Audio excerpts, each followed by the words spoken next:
Sejam todos muito bem-vindos a mais uma edição da nossa imersão de hoje. Muito obrigada, é ótimo estar aqui para mais essa análise aprofundada. Hoje é segunda-feira, 23 de fevereiro de 2026, e a fotografia do mercado financeiro nesta manhã ilustra um contraste assim bem profundo para quem acompanha a economia de perto. Exato, um contraste gritante. Pois é, a gente observou o Ibovespa flertando com aquela marca histórica dos 191 mil pontos nas primeiras horas de negociação.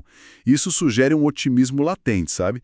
Mas, simultaneamente, o cenário global enfrenta um acirramento bem forte das tensões comerciais. E enquanto isso, o mercado doméstico digere projeções de custos, tipo, na casa dos bilhões, atrelados a possíveis mudanças nas leis trabalhistas aqui no Brasil. Exatamente. A nossa missão neste estudo das fontes é justamente dissecar essas forças. A gente cruzou os dados dos principais portais financeiros do dia, incluindo as apurações do Investing.com, do Money Times, do Infomoney e também aquela leitura tática dos relatórios da newsletter Trade News do Bet Sadia. Excelentes fontes, aliás. Trazem um panorama muito completo. Com certeza.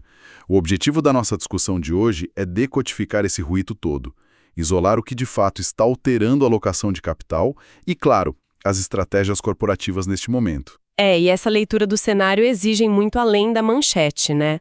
O desafio de quem busca se informar hoje é compreender as correntes de transmissão, como uma decisão lá num tribunal estrangeiro ou uma votação numa comissão parlamentar aqui se traduz em reprecificação de ativos na nossa bolsa. Certo, vamos desempacotar isso começando pelo cenário macro e por essa escalada abrupta na geopolítica comercial. Vamos lá. A Suprema Corte Americana emitiu uma decisão que simplesmente derruba as tarifas de emergência que tinham sido impostas pelo Donald Trump. E a reação política foi imediata. Foi instantânea. Sim, o Trump advertiu que os países e aqui eu estou usando os termos dele, que fizerem joguinhos com os acordos comerciais recentes vão enfrentar tarifas consideravelmente mais altas. E a resposta do outro lado do Atlântico não demorou nada. Pois é. Numa retaliação institucional quase simultânea, a Comissão Europeia exigiu o cumprimento rigoroso de um acordo que foi estabelecido em 2020 e, eles suspenderam de forma preventiva as negociações que estavam em andamento com os americanos. O que é fascinante aqui é a velocidade com que esse atrito institucional contamina a previsibilidade, sabe? Tanto logística quanto financeira. Sim, o mercado odeia incerteza. Exato. Quando a Comissão Europeia suspende negociações em resposta a uma ameaça vinda de Washington, o mercado já precifica na hora uma ruptura nas cadeias de suprimentos globais. O reflexo nas fontes de hoje é muito nítido. As bolsas sentiram um golpe. Sentiram muito. As bolsas europeias fecharam sem qualquer coesão. Isso evidencia a falta de clareza sobre quais setores vão ser os mais penalizados, né? E em Wall Street, o recuo foi generalizado. Especialmente em tecnologia, certo? Isso. Tivemos uma pressão de venda muito aguda no setor tech. É um setor altamente dependente do fluxo contínuo de componentes pelo mundo todo, sofre de forma desproporcional quando surge qualquer ameaça de nova barreira alfandegária. Para quem nos ouve, essa reconfiguração forçada pode ser visualizada como uma briga num grande condomínio. Boa analogia. Imagina que os locatários dos maiores galpões começam a erguer muros. Começam a cobrar pedágio para qualquer movimentação lá dentro. O custo de operação de todo o complexo dispara. Perfeito. E a imprevisibilidade sobre quem vai pagar a conta final paralisa os investimentos. Exatamente. Na economia real, tarifas mais altas funcionam como um imposto indireto sobre a eficiência. Isso encarece os produtos e gera uma onda de inflação importada que acaba varrendo vários continentes. E essa onda inflacionária, a gente tem que destacar, é o verdadeiro catalisador da aversão ao risco no momento. Um choque tarifário não altera só o preço do frete, ele altera a trajetória das políticas monetárias. Os juros. Ficação de juros globais em questão de horas. E essa aversão a choques externos respinga diretamente aqui no nosso mercado. Como a gente mencionou na abertura, o Ibovespa testou a marca dos 191 mil pontos, mas falhou em se manter lá. Faltou fôlego. O índice fechou na casa dos 188.848 pontos, uma queda de quase 0,88%. O mau humor externo pesou, claro, mas a pressão no setor bancário foi a grande âncora do dia. Com certeza. O Itaú, por exemplo, recuou mais de 3%. Exato. E o peso matemático dos bancos no Ibovespa é gigante. Qualquer ajuste de posição nesses papéis impede o índice de fechar no azul, não importa o que aconteça com o resto. É uma questão de proporção mesmo. E a análise microeconômica das fontes mostra um fenômeno mais profundo. Os investidores estão no escrutínio implacável. O capital está cobrando um prêmio de execução altíssimo das empresas.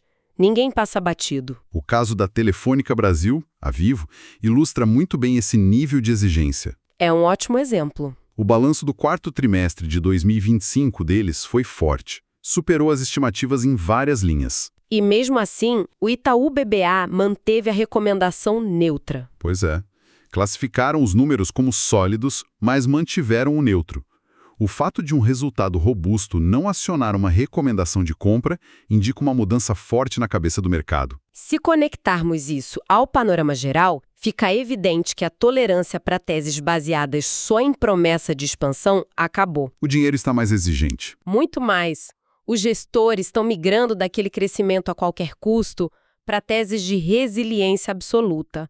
No caso da Telefônica, o preço atual da ação parece já refletir essa excelência operacional. O mercado olha e pensa, tá, já entregou resultado, mas de onde vem o próximo salto? Exatamente. O investidor não quer pagar prêmios adicionais sem clareza sobre novos gatilhos de valor. E essa falta de tolerância com múltiplos esticados fica ainda mais clara no caso da WEG. A WEG chamou muita atenção hoje. Historicamente, é uma das empresas mais resilientes da Bolsa, mas foi alvo de um relatório do JP Morgan que a Trade News destacou nas nossas fontes. Eles colocaram a ação sob observação negativa, o famoso Negative Catalyst Watch. Um alerta importante vindo de um banco desse porte. A justificativa foca num valuation muito elevado combinado com sinais de pressão nas margens. O ponto é que a WEG negocia historicamente com o prêmio sobre os concorrentes, justamente por ser um relógio suíço, né? Muito consistente. Todo mundo espera a perfeição deles. Exato. O problema de operar com múltiplos tão altos é que o papel perde a margem de segurança. Quando o JP Morgan solta esse alerta sobre as margens, ele está dizendo que a empresa não tem gordura para absorver nenhuma leve desaceleração. Qualquer frustração mínima já pode engatilhar uma correção forte nas ações. É a prova de que a seletividade atual não poupa nem os ativos mais consolidados e queridos da Bolsa. O mercado não perdoa. E falando em movimentações bruscas, as fontes detalham o contraste entre a Smartfit e a Azul no pregão de hoje. Duas dinâmicas completamente diferentes de fluxo de capital. As ações da Smartfit sofreram uma queda expressiva. Isso aconteceu porque a gestora Pátria zerou a participação na empresa através de um block trade. E para quem não está familiarizado, o block trade joga um volume massivo de ações no mercado de uma vez só. É muita oferta repentina. Muita oferta. Isso força o preço para baixo puramente por uma questão de liquidez, não porque os fundamentos da empresa pioraram da noite para o dia. Já o caso da Azul segue a lógica inversa, né? Os papéis operaram com forte viés de alta na B3. Eles anunciaram a saída oficial do Chapter 11, o processo de recuperação judicial nos Estados Unidos. E o CEO ainda deu declarações bem otimistas. A saída do Chapter 11 remove o que o mercado chama de overhang. É aquela nuvem de incerteza jurídica que afasta os grandes fundos. Sem esse peso, o mercado volta a olhar para a Azul puramente pelas métricas do setor aéreo. Destrava o valor do papel. Exato. Reprecifica com base na nova estrutura de capital deles. E ainda no mundo corporativo, os relatórios apontam um detalhe estrutural muito interessante envolvendo a Sabesp. O JP Morgan mantém uma visão otimista para a tese de investimento da companhia. Mesmo com a seca. Exato. Mesmo com a notícia de que o sistema Cantareira está operando em apenas 33,4% da capacidade. Parece contraintuitivo comprar uma empresa de água no meio de uma seca severa. Parece, mas a análise explica. A sustentação dessa tese está na arquitetura regulatória atual da Sabesp. Essa legislação blinda o fluxo de caixa da empresa contra os impactos diretos de uma crise hídrica. Essa blindagem é o diferencial entre o risco operacional real e o risco financeiro pro acionista. Como funciona essa blindagem na prática? Modelagem permite que a Sabesp acione gatilhos tarifários compensatórios. Ou seja, Se o volume de água faturado cai por causa da seca, a tarifa pode ser ajustada para compensar. Desacopla a rentabilidade do volume de chuva. Exatamente. Para quem aloca capital, entender esses detalhes dos contratos é o que permite sustentar uma posição comprada enquanto o senso comum está em pânico por causa da seca. É uma proteção, um luxo corporativo que poucas empresas têm. A maioria opera na economia real sem nenhuma rede de segurança contra choques de custos. E é aí que entra um dos debates mais quentes do momento. Aqui é que a coisa fica realmente interessante. O foco do noticiário pós-carnaval está totalmente voltado para um choque de custos gigantesco que está sendo discutido lá no Congresso. A possível mudança na escala de trabalho. Isso, o fim da escala 6x1. Os dados da Confederação Nacional da Indústria, a CNI, estimam que reduzir a jornada para 40 horas semanais pode adicionar um custo de até 267 bilhões de reais por ano à economia. É um número que dimensiona bem o impacto macroeconômico no setor produtivo. A gente sempre se baseia estritamente no que as fontes reportam, mantendo a neutralidade do nosso programa. A CNI aponta que essa transição exigiria uma readequação completa. Sim, envolve contratação de pessoal adicional para cobrir turnos, pagamento de horas extras estruturais para não perder nível de atividade. Injetar 267 bilhões em despesas operacionais altera as margens de lucro de todo mundo, da grande indústria até o setor de serviços. E a transmissão desse impacto cruza diretamente com outro indicador que nossas fontes mapearam hoje. O relatório Focus. As expectativas de juros. Vinha contemplando cortes na Selic, mas absorver um choque trabalhista dessa magnitude não acontece de forma invisível. Como se dá essa colisão entre o custo trabalhista e a taxa de juros? Ocorre via inflação de custos. Se a força de trabalho encarece abruptamente, as empresas têm duas opções: ou comprimem a margem de lucro até quase quebrar, ou repassam essa despesa para o preço final do produto. E o repasse de preços alimenta a inflação. Inevitavelmente, a inércia inflacionária sobe e o relatório Focus captura isso. O Banco Central, vendo esse repasse estrutural, perde o espaço técnico para cortar os juros. É uma engrenagem restritiva. O BC é forçado a manter a Selic alta para desaquecer a demanda. E juros persistentemente altos encarecem o crédito. Inviabilizando expansões de longo prazo. O que acaba desacelerando a própria capacidade das empresas de gerar as novas vagas que a mudança na jornada exigiria segundo a leitura do mercado. O ciclo se completa. Um debate sobre carga horária vira um fator que dita o prêmio de risco do país, o custo de captação e até o crescimento do PIB. Navegando por essa teia de pressões locais e globais, a nossa análise também mapeou para onde o dinheiro está fugindo. As rotas alternativas. Exato.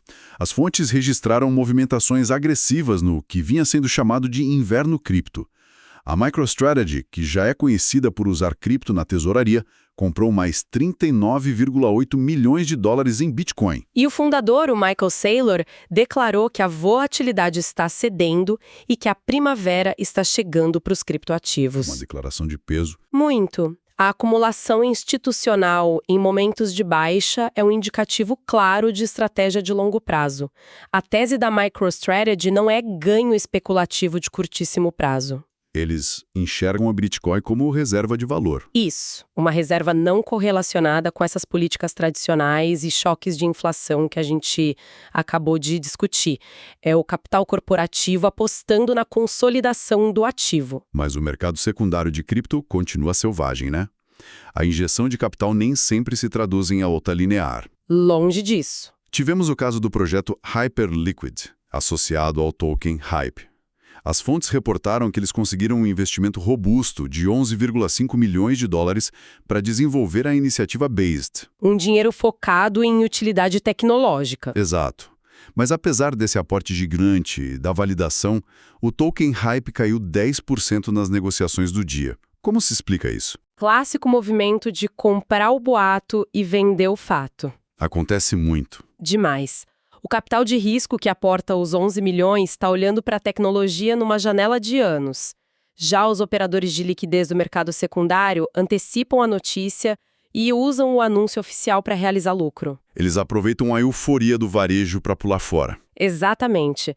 Mostra a diferença brutal de fuso horário entre o venture capital e o trading de curto prazo. Partindo do ambiente descentralizado e retornando para a indústria pesada, o mercado de defesa registrou contratos expressivos hoje. Setor que está super aquecido com as tensões globais. Sim.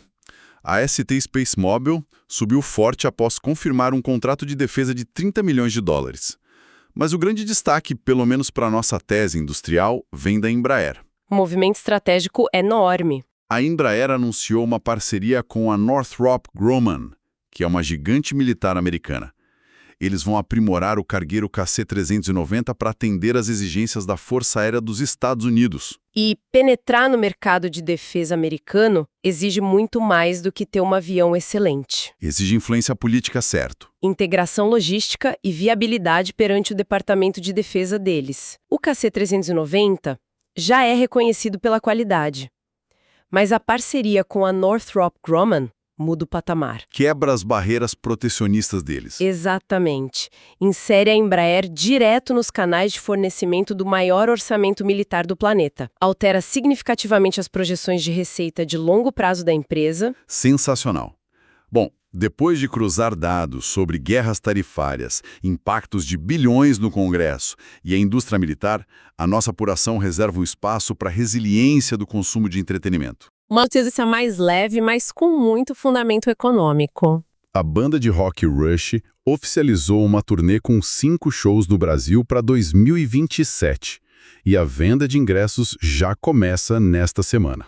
O curioso aí é a dinâmica do modelo de negócios. Vender ingresso com mais de um ano de antecedência? Exato. As grandes turnês internacionais se transformaram numa antecipação massiva de recebíveis. Os organizadores garantem o capital de giro agora, num ambiente de juros altos, e transferem o custo de oportunidade para as famílias. E as famílias pagam. O consumo focado em experiência continua muito rígido, mesmo com a economia difícil. O pessoal esgota as cotas rapidamente, mostrando que o entretenimento virou um item essencial no orçamento. Impressionante. Então, o que isso tudo significa na ponta do lápis para quem administra portfólio e avalia o mercado? O grande resumo. A nossa imersão expõe um paradoxo estrutural. O Ibovespa tangencia 191 mil pontos, mas as bases dessa alta exigem uma cautela extrema. O prêmio por execução está no limite. Punindo valuations esticados e recompensando só aquelas teses blindadas, como a da Sabesp. No fundo, as corporações estão recalibrando planilhas, navegando num mar de retaliações tarifárias globais e mudanças trabalhistas locais. Isso levanta uma questão importante sobre a natureza da alocação de risco para os próximos anos. Qual seria? Ao longo do nosso debate, ficou claro o nível de vulnerabilidade dos ativos tradicionais, de telecom à indústria pesada. A rentabilidade dessas companhias está, em grande medida, refém de deliberações em tribunais americanos ou canetadas legislativas nos parlamentos. O custo de operar na economia real carrega um peso institucional que o Conselho de Administração não consegue controlar. E é essa perda de controle que impulsiona a mudança de fluxo. O dinheiro institucional fluindo pesadamente para o Bitcoin é sustentado pela tese de que ativos descentralizados são um porto seguro contra a interferência da política monetária tradicional. Uma tese de defesa. Exato. A provocação que fica inevitável. Com a geopolítica e as intervenções estatais se intensificando, até que ponto a migração para cripto vai deixar de ser uma diversificação exótica para se consolidar como o principal mecanismo de defesa patrimonial dos institucionais? O conceito de porto seguro sendo reescrito na nossa frente. Em tempo real. Uma reflexão provocativa que resume muito bem o valor do pensamento crítico diante desse fluxo de informação. Chegamos ao fim da nossa análise aprofundada de hoje. Foi uma discussão excelente. Foi sim. O nosso agradecimento especial vai para quem nos ouve e dedica o seu tempo a compreender os mecanismos reais que movem a economia. Num ambiente saturado de ruído, olhar o fundamento é o maior diferencial. Com certeza. Mantenham o radar ajustado, continuem questionando as narrativas e nós estaremos de volta na próxima edição para desempacotar as complexidades do mercado. Um grande abraço a todos e até o nosso próximo estudo das fontes.